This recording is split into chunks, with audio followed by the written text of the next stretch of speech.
Good morning. I'm glad to be here with you this morning. If this is your first time in church, maybe it's your first time at Risen City, maybe it's your first time in church ever or in a while, I want to say a special welcome to you today. Thanks for being part of what we are doing here at Risen City. My name is Mike, and I am one of the leaders here at the church, and it's my privilege to be up here before you. I do hope everyone's doing well. And we don't just say that. We do take time to pray for you throughout the week, pray for our church as a whole, pray for Sunday morning, what's going to happen. And we do that because we also realize something about life. Maybe you've experienced this, that it doesn't always go the way we plan, right? Like sometimes life doesn't go in the trajectories and the directions that we were hoping for, that life sometimes can hit us unexpectedly. And if that's your feeling today, maybe you've come off a week that wasn't awesome, even a day that wasn't, a morning maybe that wasn't all that great. I want you to know that we believe you picked the perfect place to be. Because whether you are rejoicing and celebrating or mourning and grieving, we believe the church is meant to be a home for the hurting, for the broken, the confused, the doubting, the questioning, the celebrating, the mourning, the rejoicing, the crying, and the laughing. Everybody is invited to the party called church because the grace of Jesus invites us as we are, but then loves us so much that leads us to the place of our greater health and wholeness in life, which is in Him. And so we're excited to be part of that today and doing that today, because as a church, what we are convinced of is pretty simple, actually. We aren't all that fancy. We just don't want to create another religious service in our city. We are attempting to create a moment where God and humans collide, where heaven and earth come together. We just believe that we are setting up a moment of encounter. As we praise Jesus, His word says that He comes and is in our midst. And so we just want to do a job of allowing the space for God to do what only He can do. Because I don't know if you know this, but I could spend the next 20 years talking up here. I won't. I would want to. I probably could, but I won't. But here's the thing. It could take me 20 years to talk about Jesus, but He could say something in one moment in your soul that could change everything. And we're just convinced that in these moments of Him speaking, lives can change and histories can be rewritten and destinies can shift. And so we're excited to be in a space where we believe God is going to speak to us. The way that we say it is this, that at Risen City, we are a church that exists to lead people. And by people, we mean all types of people. It doesn't matter who you are, into a soul-changing relationship with Jesus, because we believe that's what He does in us. That we don't come to church just to come and feel good about ourselves and then leave. We come to get changed and encountered and meet the risen God of the universe. And we believe that can actually happen. So today, that's what we're about. You know, one of the ways that we do that is through what we as Christians call the Bible. Now, if you're unfamiliar with the Bible, it's this book. Right? Maybe you've heard about it. It's the best-selling book of all time, actually. Not that, we're bragging about that. But for us, we don't believe it's just some old, ancient manuscript that is irrelevant for modern life and needs edits and revisions to make it palatable for culture. We believe that this is a revelation from God for us, for our good, that He is a good Father who wants good things for His children. And so He gives us His word to instruct us and to teach us, to lead us in His ways and what He has for us. And so we're going to do that today, open it up in the context of a series that we've been in called Cultivate. And if you're new today, this is going to be a new series, obviously, for you. And we're actually coming to the close of it in the next few weeks. And it's been a series where we've been talking about this idea of intentionally building, working to craft and have fruit in our life, to cultivate like this image of a garden, fruit and beauty and order in our souls and our life and the life around us, focusing in on sort of the home and relationships and things like that. And we started 7 weeks ago, I believe it was, with this idea that you cannot cultivate health around you until you've cultivated health within you. That Jesus said, out of the mouth the heart speaks, that the condition of your soul leaks into life. And so Jesus tells us that the way to get healed, the way to make health in your soul is ultimately to become an apprentice of Jesus, to follow Him, to understand life from His ways. And so we've been talking about how we do that. And then we talked about the season of singleness and how that can be a place of cultivation for our souls. We talked about marriage. We talked about what marriage is meant to be in the life of Jesus and some of the things that come against marriage. Last week, if you were here, we talked about bitterness and how we can get over that. And today, we sort of get to the next stage of this cultivation series before we conclude next week with our Q&A time, which is another reminder. If you got questions over the last few weeks you want to ask about spiritual disciplines, marriage, singleness, all those different things, send them in this week. I've already got a few questions that next week I can guarantee will be a day that you probably don't expect. We're going to talk about some things that probably churches haven't talked about that you've been in, so it's going to be fun. I'm excited for it. I like going on those little edgy spaces sometimes. Sometimes it's uncomfortable, but we're going to talk about it anyways. So send them in, right, especially even today.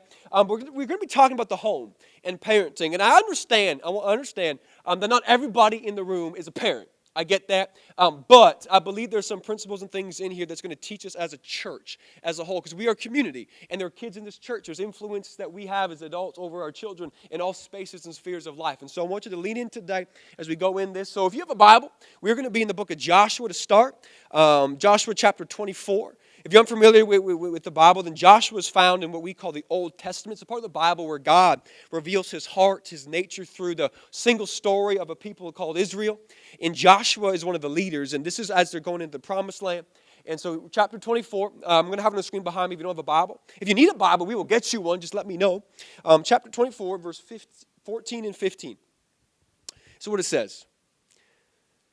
Now, therefore, fear the Lord and serve him in sincerity and faithfulness. Put away the gods of your fathers, served beyond the river in Egypt, and serve the Lord. And if it is evil in your eyes to serve the Lord, choose this day whom you will serve, whether the gods of your fathers, served in the region beyond the river, or the gods of the Amorites, or in whose land you dwell. But as for me and my house, we will serve the Lord. Key part of that is that last sentence. But as for me and my house, we will serve the Lord. And then quickly, you don't have to turn there. I have it on the screen behind me. Proverbs 22 is a famous scripture in the Bible. And it says this, train up a child in the way that he should go, and even when he is old, he will not depart from it. Train up a child the way that he should go. Can we pray again? That'd be awesome. Jesus, we do thank you for your word. God, I want to come before you today in this space, this privilege of teaching your people that you would, God, just work through me and in spite of me. I pray, God, if there's anything in me that is actually not of you for our church, that you would silence it in my mind right now, that you would let it just fall on deaf ears, that I would not speak out of turn, Jesus. I pray that the things that you've called me to say, I would say boldly, and to speak to the hearts of moms and dads and singles and marrieds, and one day moms and dads, that you would just cultivate health in this area of life in our church, Jesus. We do pray in your mighty name, in the name of Jesus. Amen. Amen.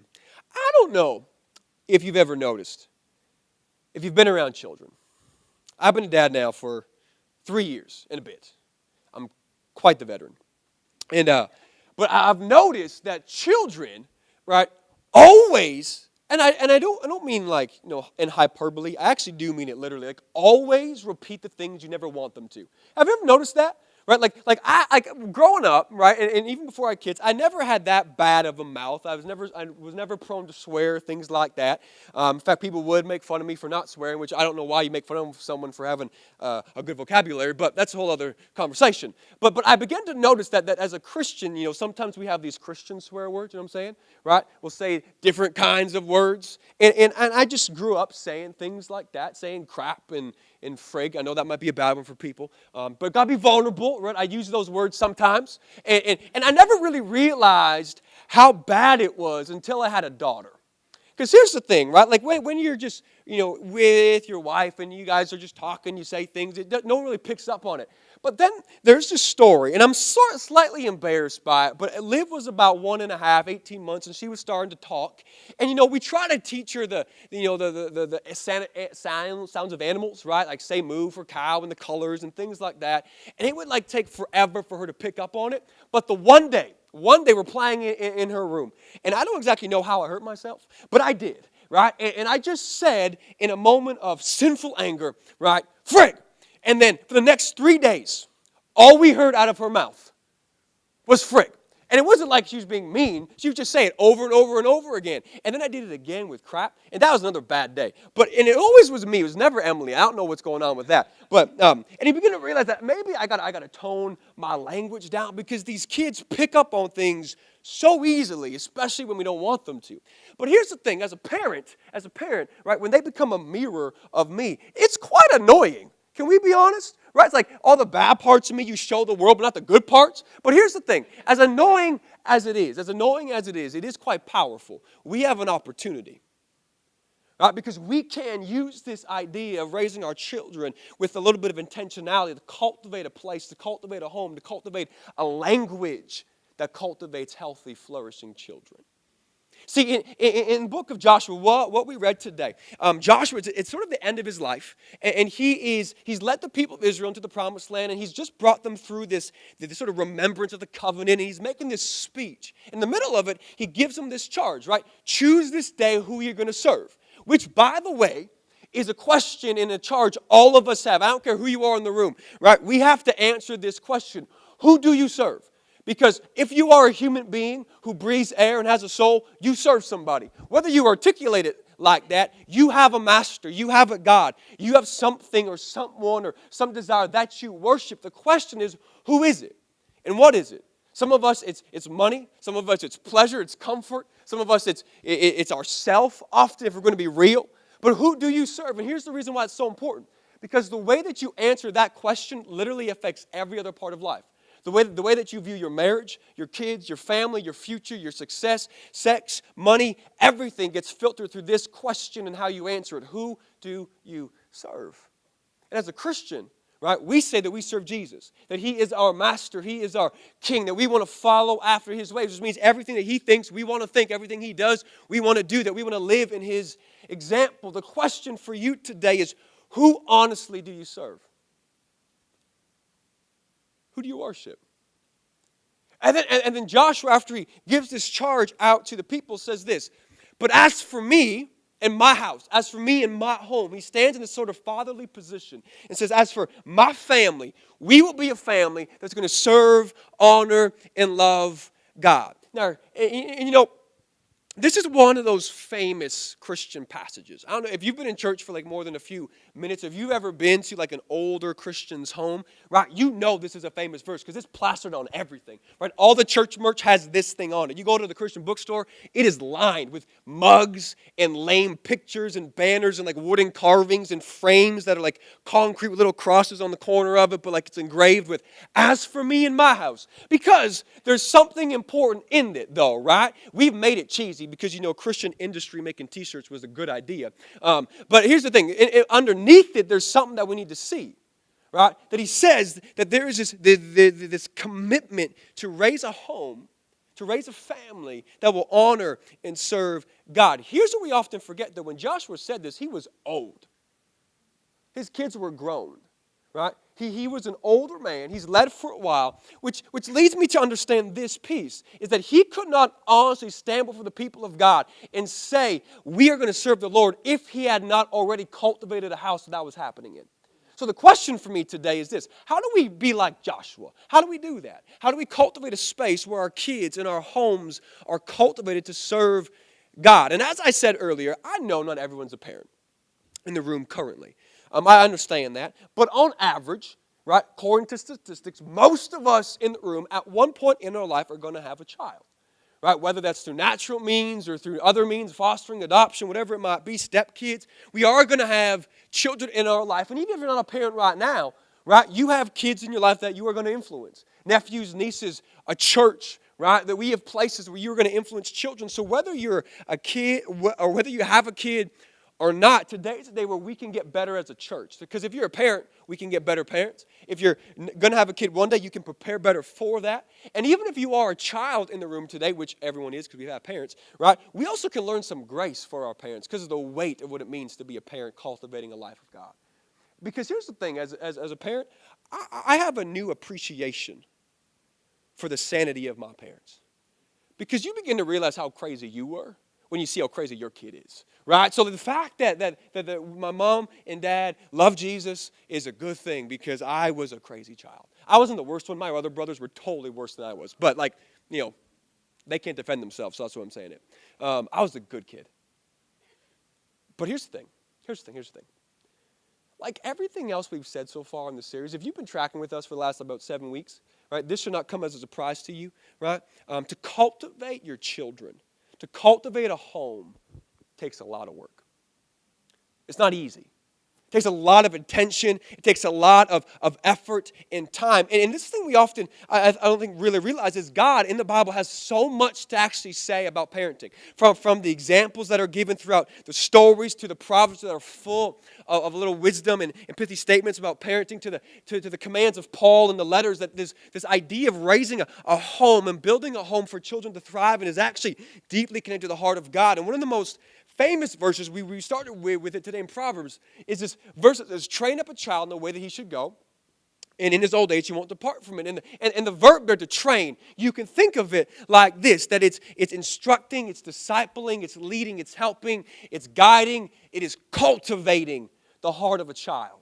Cultivating the life and the flourishing, the soul of our children, which, by the way, is so much more than just being available when problems happen, or reading the Bible once a week after dinner and hoping that's going to be enough. Because hear me today, healthy children and healthy homes, the homes that you want to create, don't happen just because. It's never by accident. And this is the crazy thing, is your children are going to become a reflection of your ability to cultivate or lack thereof. And that's scary to me. Can I be honest with you? Right, now that I'm a dad, I feel the weight of this a little bit more than I ever have. And here's the secret. Can I give you the secret to the whole sermon? Right, you could totally check out right now if you want to after this one line. And if you've been here for us for the last few weeks, you're going to be able to guess what I'm about to say, because it's pretty obvious at this point in our series. If you want to be a good parent, you need to cultivate your soul. Starts right here. Because your kids need a parent that looks like Jesus. Because here's the reality. You will parent out of the condition of your soul. And you can't cultivate in your children what you have not cultivated in you. They become a reflection of ultimately how you are going about your life. See, as parents, it's our job. It's our joy, but it's our responsibility to flourish the souls, minds, and bodies of our children in the ways of God, as Jesus tells us to do. And for all that the Bible says about training, discipling, and leading, and guiding, and cultivating our children, there is a massive assumption underneath it all, right? That you are doing that. That you are cultivating your soul after the ways of God. That you understand the ways of Jesus. That you have been putting things in your soul to make health. Because how do you expect to honor God in your home if you won't in your soul? Like, kids aren't stupid. Can we be real? They see through our fakeness all the time. Right? Just coming to church and trying to put on the nice religious little hat because, our kids might need some moral upbringing. It's not going to convince them that God matters. Because on Monday morning, when Dad checks out and he's not doing the Christian thing, a kid's going to pick up on that and think, Dad, you're different on Monday than you were yesterday in church for an hour. Right? Kids are not stupid. Right? They pick up on our life, and we will cultivate in them what's being cultivated in us for good or for bad. And so what we have to begin to understand is that outside the grace of God, which is amazing and it fills up for all of our lack, your kids become a reflection of the condition of your soul. So, are you a warrior? Are you anxious? Are you selfish, quick-tempered, angry, lazy, overly emotional, under-emotional? Your kids are watching. It's not only what Christians like to call generational sin. Sometimes it's just called learned behavior. Watching my mom. Because here's the crazy thing. This is what scares me. They think I'm normal. Their definition of right is me. And if that's the case, I got some work to do. Right? Because if we are not going to cultivate our souls, we're going to deal with the issues of our heart, the wounds, my sin, my selfishness, I'm going to parent from that place. And especially on this level of selfishness. We need to talk about this for a minute. Because here's the thing. We are selfish. Can we be honest? We've been saying it basically every week because it's true, right? And the thing about a child is it makes you so much more aware of how much you have to deal in this area of life. Like when I was a single guy, I knew I was selfish. We talk about it in church. You hear about it. And then you get married. And then you realize, holy crap. I just said crap. Sorry. I'm selfish, right? And you begin to work on it. You're trying to get better. And you're trying to make sure that I include my wife and I think about her first and her needs become before mine. We talked about a few weeks ago that I'm one flesh and we got to work on that. And then you feel good, like I got this. I'm getting better. And then a kid shows up. And all you want to think about is when I get to sleep and when I get to eat and what I want for the dinner and all these other things. And you begin to realize, holy moly, I'm still selfish. And then a second kid shows up. And it gets even worse. And you begin to realize that you have not cultivated the health that you should because we are selfish. And here's the thing. Selfishness is the opposite of good parenting. Because when you have a little creature, human, beautiful thing running around, and all they need from you is need and need and need and need and need change. I need food. I need stuff. I need love. I need affection. I need all this stuff. I need all this stuff. Guess what? If your framework is what's going to serve me first, you will not be the parent that you need to be. You will not be the parent that God wants you to be. And hear me today. I want you to lean in on this. You won't be the parent that you want to be. See, here's what I know about parents. Whether you're a Christian or not, I know that the moment you have a child, something switches, and you think, I want to be the best thing I can be for this child. Over time, sometimes that goes away because of our failure. But I know at the heart of our hearts, we want to be the best dad we could be, the best mom I can be. And I believe, hear me today, if we can do the work of cultivation, we can be in the power of God the best parents He wants us to be. This is what the hope for us is, that hear me today, if you want to be the parent that you know your kids need, cultivate your soul. That's as simple as it is. Do the work of working out what God has worked in your heart already. Do the hard work of making sure my issues are being dealt with, that my sins are being repented of, that I'm cultivating health here, because you will always parent from the condition of your soul, which for us as Christians means this, that we need to become better apprentices of Jesus. Because what my kids need is someone who looks like Jesus. The patience, the grace, the love, the wisdom, the truth, the justice, the heart of God. That's what they need. So the first work of parenting is right here. But we still got to do the work of everyday parenting, right? Because every time there's a kid's problem, we can't just tell little Billy, I got to go pray about it. As much as I know stay-at-home moms probably would love that to be an option for them, just to put the kids away and go pray for a couple hours. I understand that, but that can't happen. So we got to deal with the real issues of life. And here's the first thing. The goal of parenting, the vision of parenting for us as Christians is simple. That we will teach our children how to follow Jesus, which means this, that they will love God with all areas of life and love their neighbor as themselves. In fact, Jesus said the whole Bible, the whole thing, right, can be summed up in these two commands. Love God with everything and love people as evidence of that love. Right? That's it. And what that means for us is that in all spheres of life, with body, mind, soul, strength, all of our child's giftings, all of their abilities, all of their opportunities, and all things, they honor God and love people. In the book of Proverbs, where we hear a lot about parenting, right, it says that even in our scripture today, that there's a way that they should go. Which in scripture, there's only two ways in Proverbs. There's either the way of wisdom or the way of folly. And for us, the way of wisdom, if you're familiar with sort of the biblical language, is always in the fear of the Lord, that we revere, honor, love God, understand that He is creator, I am creature, and I'm living in His world. And so to love God with everything is to be a wise person according to the Bible, then to show it in my love. And so it all works together in this, that my job as a parent is to raise my child to understand and to love God with all things first. But I want you to understand this, because this is something that we often forget, is that we are not, in this vein then, not simply trying to raise little good Christian kids. We're trying to raise flourishing adults. The goal of parenting is 70 years from now. What will their legacy be at their graveside? That's the goal of my parenting right now. That the kids are adults in the making. I know we know that intellectually, but sometimes we forget that as parents. Right? We just see them as this thing to create and craft and to form their behavior around my momentary desire. I'm going to make them convenient for me because they're being loud or rambunctious. But hear me today. If the goal of your parenting is to form their behavior, to make them convenient in a moment, you are not doing the call of God. Because as parents, our aim, our desire is not solely trying to conform their behavior, but chase their heart. I want you to understand this, that we are chasing their affections, their attitudes, their loves. There's something deeper that we are after, that we are not trying to make children who are well-mannered but resent every moment of it. In Ephesians chapter 6, Paul speaks to parents and he says to raise your kids in the instruction and the discipline of God, which means this, that they actually love what is good. See, that's what I'm after. Right? That's what we have to try to cultivate in our children, that they don't just do good things and do just things and do Christian things, but they love what is good. They love justice. They love mercy. They love people. They love the church. They love Jesus. They don't just do the things. It's easier. Hear me. It's way easier to just get them to do a bunch of stuff. But our aim is to get them to love the good things. And that doesn't mean, of course, I don't make my daughter do things she doesn't want to do. Right? I'm a good parent. I want to save her from her own self because I don't know what it is, but my daughter and like the road have like a magnetic connection.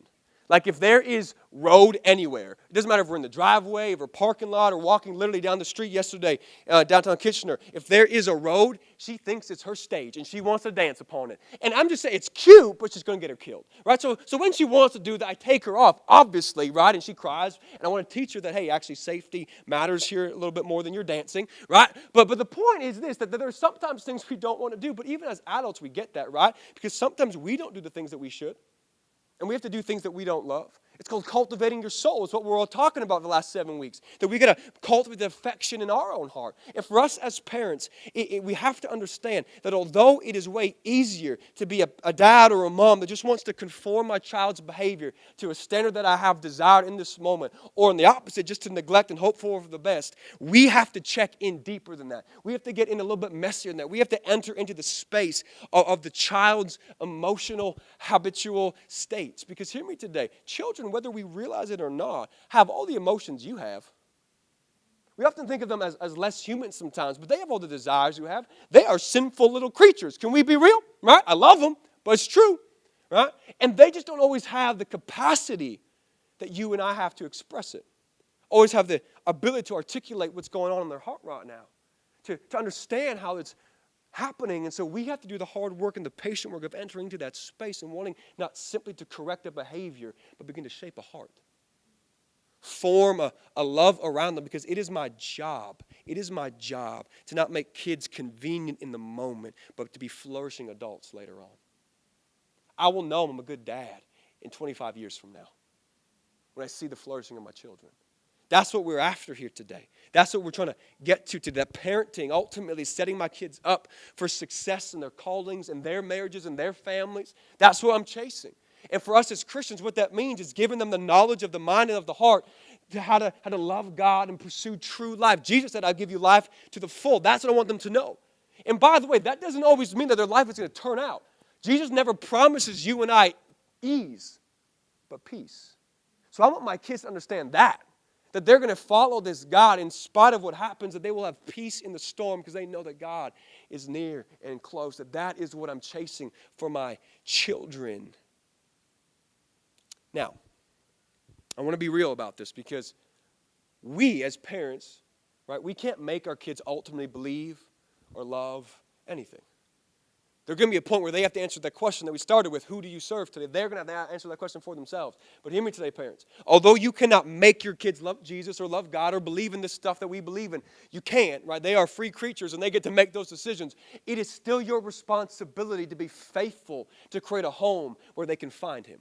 It's still your job to be faithful to set the table where they can come and eat of the goodness of God. It is your job not to always worry about the fruit of your parenting, but your faithfulness in it. Because some of our kids will walk away. That's just the reality of it. But it's our job to be faithful, to create a home culture, to create a space, and to cultivate life in my home where I can stand up like Joshua and say, my home will serve the Lord. They will love and honor God. It is our job to be that way. Now we have to understand this as well here today, that parents, you need to remember this, that your kids do not define your value as people. Moms, can we chat for a second? I know that mom guilt is a real thing, right? The constant feeling of inadequacy, of inability, of failure, of I'm not a good enough mom, I'm not like that mom that she seems to have it all together, that I can't live up to that standard, I don't feel like I'm a good enough mom, and I'm failing in this area of life, so I fail in this area of life, and like I understand that, and I get that feeling for a few different reasons, but moms, I want to talk to you for a second, that you are so much more than your mothering. That if that is the definition of who you are, you have missed out on all that God has for you. But I want to make sure that this is clear. Right? It is true, though, that outside of following Jesus and loving your husband, right, you are highest called to your kids.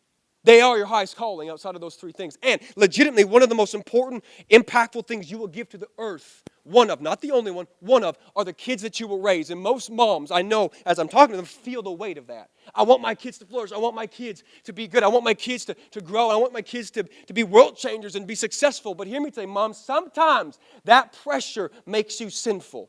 Right, where you'll actually neglect your children, not want to blame you for messing them up, so you actually take a distance, or you become naggy and domineering, and you actually stifle your kids' potential, trying to make them into a little image of your perfection. And either way, it's not awesome for your children and not awesome for your soul. So moms, can we chat for just a second? I want to remind you today, right? If you are doing the work of cultivating your soul, if you are relying on Jesus, because by the way, your kids want a mom who looks like Jesus, if you are doing this work, then you need to just give the guilt to God.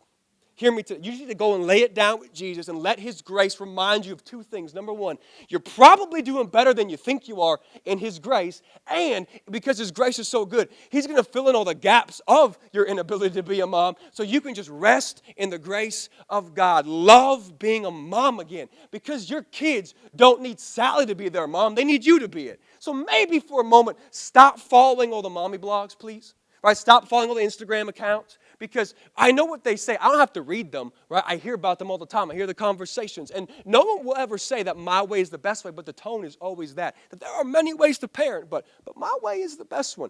You can tell Sally to shut up, and you just be the mom that God's called you to be. Like, we just got to get back. God gave you your kids for a reason. If He wanted your kids with someone else, that's where they would be. And so be the mom your kids need. Rely on Jesus. Talk to your community. Get in the connect group, because moms, I know you feel crazy at times. And just give your kids the best mom that you can be. Thank you, moms. Seriously. Thank you, moms. And dads, can we chat? Your kids don't define your value either. But I know most of you don't struggle with that. What they do define is your legacy. We need to have a conversation, just a little bit, dads. I want to call you to something a little bit greater than what I think we're often living at. Because here's the thing, right? To build on what we've talked about, gentlemen, for the last few weeks, if you haven't been here, I'd encourage you to go back, because we've talked about what the definition of manhood sort of is. And we want to add another layer today. If you have a child, if you've been called to have children, then adds another layer onto your definition of a man. Because the moment you have a kid, hear me today, the definition of a good man, what makes you a worthy man, now becomes not only the flourishing of your wife, but the flourishing of your kids. That you will know you are a worthy man in 25 years from now, when your wife still loves you, where she feels flourish and your kids are thriving. See, here's the thing.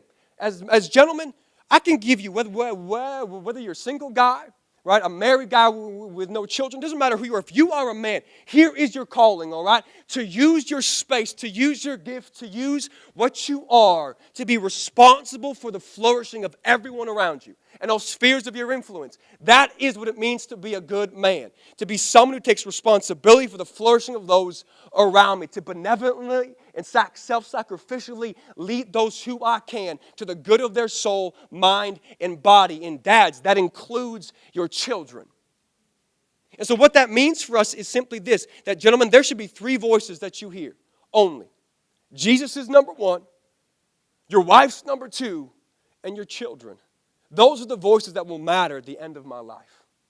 Because hear me, dads, you can use all of your insecurity and your pride. You can pour yourself into your job and need to have your ego stroked and your need for affirmation given and dream chasing and your boss's good pat on the backs. But hear me today. Hear me today. When your kids have to make up a eulogy because they don't know what good to say about their dad, you know you've lost. That is my fear. Hear me today. My fear is not that my kids won't have all the good stuff in life, but that they won't have me. This should scare me as a dad. Hear me, dads. Please, please. It should ruin your heart to think that maybe in 25 years from now, my kids might have a successful life, but they never knew me. The goal of my fatherhood is not to simply provide the stuff of life, but to provide my soul for them. That is my calling. That's what we need to get to. And so, dads, hear me today. Show up. Cultivate your children. Give them your presence, your affection, your verbal love. Show up in their life. And let us stop making the lame excuses that we all make. It's not my personality. I'm not really made for fathering. I'm so tired at work. I have a job. Listen to me. They are your kids. Make time. Cultivate your soul. Become a life worth reproducing so you can actually do that in your children. They are your legacy, and their opinion matters more than your boss's. And hear me today. I can confess this to you. Sometimes I make your voice matter more than Liv's, and that's stupid. Because you might not be there in 20 years, but she will. Can we just have an honest conversation? As I get older, the more I care less about what you guys think of me, because I have a daughter who I want to think well. And I have a son who's going to have to copy my life. But we so often as gentlemen want to have our ego scratched by a bunch of people who we don't kiss goodnight and read the Bible to and pray over because somehow we think their voice matters more. And it's ridiculous. And man, we need to be called back to this place that the only thing that matters to me as a dad is the flourishing of my kid's soul. What do you live for, fathers? See, we have to understand this. And even dads, can I give you a little tip? Right? One of the most attractive ways you can be a turn on to your spouse, be a good dad. I heard moms love that. Right? In Ephesians chapter 6, Paul, he writes to parents, and people have tried to apply this to parents in general. I think that you can. But he writes to fathers, he says, fathers, do not provoke your kids to anger. Do not do anything that hurts, maligns, distances, pushes them away. And I think it's actually important that he calls out fathers in this regard. Why? Because statistically, it's the fathers who check out. That might not be your situation, fine. But generally speaking, it's the men who stop cultivating the kids. It's the moms who have to pick up the slack. And so moms, thank you if that's been your life. Seriously, thank you. Single moms, thank you. Because men tend to check out. Men want to have the one-night stand, but don't want the 18 years of responsibility. But so Paul says to the men, do not do anything to provoke your kids to anger. And men, we have to understand, you cannot underestimate your impact on your children. You can't. And I want to read something to you today because this is not from some Christian psychology. This is a secular psychologist from a book about how to raise emotionally healthy children. And this is what they found. This is what they said. Another surprising discovery from our research has to do with fathers. When fathers are aware of their kids' feelings, or that means they're present with their kids, they're acknowledging their kids, they're aware of their children and how they're behaving and thinking and feeling and cultivating their heart, and try to help solve their problems as they come up, children do better in school and in relationships with others. They flourish academically and they flourish relationally. I would also probably add in spiritually, but they weren't testing for that. And then they say this. In contrast, an emotionally distant dad, one who is harsh, who is critical, dismissing, neglecting, who's checked out, not present, not verbally affectionate, can have a deeply negative impact. His kids are more likely to be poor in school, to fight with people, and to have poor health. That when a dad checks out, a child flourishes less in their body, mind, and relationships. Like just think about that. And then they add this little caveat at the end that says this emphasis doesn't lessen the impact of a mom, of course, but that if fathers are found to be more extreme for both good or for bad. And so men in the room today, whether you're a dad yet or not, if you ever aspire to be one, you need to lean in because you need to listen to this, that you cannot underestimate the value of your presence. Don't make your kids need the grace of God that says, I'll be the father to the fatherless when you are alive. That scares me. That my kids would think, God, I need your fathering because my dad failed me. This should ruin our hearts. But hear me today, fathers. Hear me today. Please, please, please. Don't let your personality, don't let your daddy issues that you haven't dealt with, don't let your tiredness and your job remain in the level of excuse. They are reasons why maybe fathering is hard, but not excuses for you to check out. And hear me today, fathers. I believe this. God actually wants you to be the dad you want to be. Which means He wants to empower you to be the dad that you want to be. Because I know, dads, underneath the hard layers that we have, you actually break for your children. I know you do, because you're a father. And whether it's because of failure or whatever reason that you have decided to not be the dad that you need to be, I want to call you back to this place of softness again. That Jesus wants to help you be that dad. And how you do that? You follow Him. You become an apprentice of Jesus. You let life come from heaven into your heart. You begin to be like Jesus do the work of cultivating right here, and He will make you the dad you need to be. Don't fear. Follow. Follow Him. And young gentlemen, hear me today, right? You can prep for this by serving in the nursery. Seriously, the best place for young men to be in church is the kids' ministry, learning how to be a dad. And by the way, there's not much more attractive than a young man who knows how to handle a baby. Just putting it out there, right? It's a good Instagram, right? You make some, every time I post my daughter, I get mad likes. I'm just saying, right? Just putting it out there, right? And so gentlemen here today, right? Your kids need you. Your kids need you. So I want to end today with three questions for everybody about this, because I don't want to be giving you 5 tips on how to cultivate a home. You need to figure that out with Jesus. But I want to ask us 3 questions today, moms and dads. And even if you're not a mom and dad, if for the house that maybe you live in, the place that you need to cultivate as well, right? 3 questions. Number 1 is this: what are your priorities of your home? Number 2 is, what are you showing your children? And number 3 is, are you safe? Number 1 is this: what are the most important things in your home? What are the priorities? Call them values, call them core convictions, call them whatever you want. What are the things that you give your time, your talking, and your treasure to? Because your kids will never prioritize what you don't. So when you are gathered together, what are the behaviors of your home? What are the rhythms of your life? How often do you spend time together and eat together? How often are you having a movie night? Which, by the way, is a good idea to spend the time. But a movie night every night is a bad idea, right? Like Netflix cannot be your children's parent, right? It's a bad idea, right? But do you have meals together? Do you sit together? What is the language of your home? Do you talk with encouragement and life, or sarcasm and cutting and discouragement? How do you speak to one another? What do you allow to be spoken in your home? What do you give your money to? What do you show your kids is important? How about their mind? Do you read to your kids? Is that important to you? Because, by the way, you are the primary educator of your child. God gave them to you to raise. Right? Do you care about their mind? How about their soul? Do you prioritize the health of their soul? Do you spend time in the Bible? Do you pray together? Do you talk about the things of God? How about their body? Because you are responsible for the health of your child's body, by the way. And you can't cultivate health in them if you haven't done that in you. Let's put it up there. Which leads me to question number 2, is what are you showing them? Because I have found, I think I've said it enough times today, that more is caught than taught by a kid. And what you show them is what they'll learn, not what you say. And what we've tried to do in our home is make church, for example, a really exciting thing for our daughter. And every Sunday, that does not fail, she wakes up at 5:15-ish and says, "It's church day!" Right?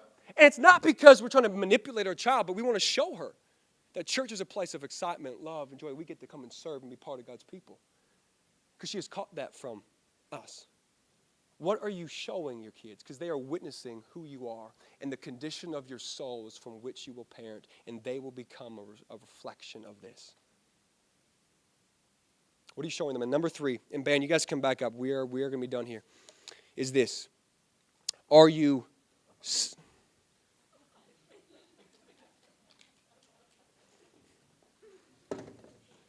safe? Obviously, this is not. Way to ruin a moment thing. Anyways, I remember my notes. I don't need them. Right? It just means we're going to go a lot longer. But I'm just kidding. Just kidding. Scared some people right there. What kind of church is this? Anyways, are you safe? What I mean by that is simply this. Have you created a space in your home where your kids can actually mess up? Where they can be human and imperfect? Have you created a space where your kids can question, doubt, bring their concerns, struggle, and wrestle? Where your kids can be human? Because here's the thing that I've come to realize, that I want to be the dad that when my daughter is 16 and struggling with whatever she's struggling with, when my son is 14 and he's struggling with whatever he's struggling with, when they're 25 and when they're 40 and their marriage is going through a rough patch, I'm the place that they come to. Where they know that if they come to dad, they're going to get grace and truth, love and justice, mercy, compassion, and righteousness. They know that this is a safe place to land. That they can ask me anything, they can struggle with anything, but what I've come to realize is this: that place is earned.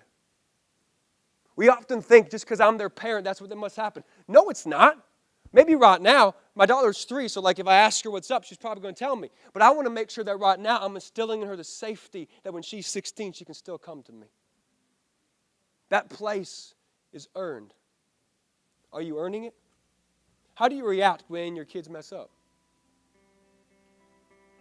Guilt-ridden? Shame? Anger, wrath? Because you know what's funny? Probably the way that you react is the way that you think God reacts to you. Because it gets back again to the understanding of who I am here. How's the soul doing? See, this is the heart of parenting, that I become someone who knows the Father heart of God. He is called Father for a reason. The question really becomes, do you know that Father? How do you view Him? Dads, are you showing up? Moms, have you given over the guilt? What are the priorities of your home? What is the time, the treasure, the talking given to? What are the places that you invest in? How are you cultivating a home? Parents, can we be real? You're not perfect. I'm not perfect. In fact, I probably broke everything I said today this week. That's just the reality of being a parent. But here's the thing that I know, is that God actually wants to help you become the parent He's called you to be. But that starts in a very simple place. Will you follow Him truly? Will you lay your heart down for your children? Will you give all for your kids? God gave them to you for a reason. For those who are waiting children and going to have them one day, listen to me, it is a weighty responsibility. It's worth it. But if you don't take time to cultivate the health of your soul, you will parent from a position of brokenness. And we don't want that. Why would I want to repeat the mess that is me sometimes? Inevitably, I'm going to mess my kids up somehow. But I'm going to pray in the grace of God that He takes over where I'm going to fail. And I'm going to do my best to be cultivating in me the health that's going to require that I can be a good dad one day. So here's my question to you in the room. How's your soul? That's what it gets down to. How is your soul? Only you can answer that. I can't tell you. But you know what Jesus says? Follow me and you'll have life. He says that He is the way, the truth, and the life.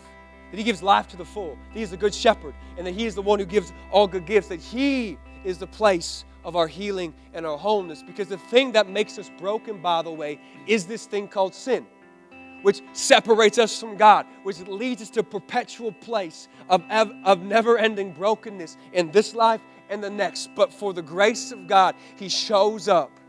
And Jesus dies on a cross, pays the debt, takes away my sin, frees me from my own selfishness, and empowers me to live the life He's called me to live. If that is not your story, can I tell you today, you are living a life less than what it could be. See, the Christian gospel is not simply that we are trying to get away to heaven, but we're trying to bring heaven here. That there is new life here. That there is a fresh thing here. That God wants to bring some eternal life in my heart right now. And there is nothing better as a parent than to know that I can have access to the God who's called my Father. Do you know that today? Do you know that today? If you're here today and you don't follow Jesus, I want you to understand this, that He wants more for your life. He has better for you. He has deeper things for you. He has healing that you don't even know yet. He's got peace that literally passes all understanding. He has joy that doesn't make any sense, but it's good if you would follow Him. See, because there's no such thing as a Christian who doesn't follow Jesus. And the call of Jesus is there's health. But it's in following me.